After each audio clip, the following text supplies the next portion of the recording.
അജാനൂർ ഹാർബറിന്റെ എല്ലാവിധ പരിശോധനയും ടെസ്റ്റും കഴിഞ്ഞിട്ടും ഇത്രയും വർഷമായിട്ടും പരിഹാരം കാണാൻ സംസ്ഥാന സർക്കാരിനോ കേന്ദ്ര സർക്കാരിനോ കഴിഞ്ഞിട്ടില്ലെന്നും സംസ്ഥാന സർക്കാരും കേന്ദ്ര സർക്കാരും അടിയന്തരമായി പരിഹാരം കാണണമെന്നും അജാനൂർ കടപ്പുറം 17-ാം വാർഡ് മഹാത്മാഗാന്ധി കുടുംബസംഗമം സർക്കാരിനോട് ആവശ്യപ്പെട്ടു.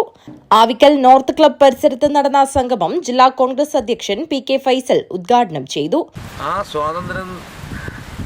ശേഷം ഒരുപാട് വർഷക്കാലം ഇന്ത്യയുടെ ആദ്യത്തെ പ്രധാനമന്ത്രി ജവഹർലാൽജി മുതൽ അടുത്ത കാലത്ത് മൺമറഞ്ഞു പോയ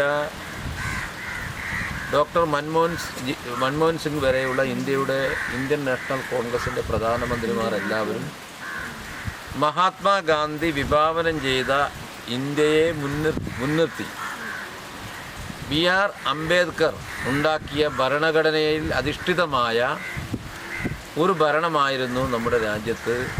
വാർഡ് മെമ്പർ കെ. രവീന്ദ്രൻ അധ്യക്ഷത വഹിച്ചു. DCC vice president Sajid Moval മുഖ്യപ്രഭാഷണം നടത്തി. DCC secretary PV. സുരേഷ്, അജാനൂർ മണ്ഡലം Congress committee president Ekkal Kunhiraman, Kanhangad block Mahila Congress president Vimala Kunhikrishnan എന്നിവർ സംസാരിച്ചു. മുൻ വാർഡ് മെമ്പർ ഷീബ സ്വാഗതവും ward committee treasurer AP. Rameshan നന്ദിയും പറഞ്ഞു.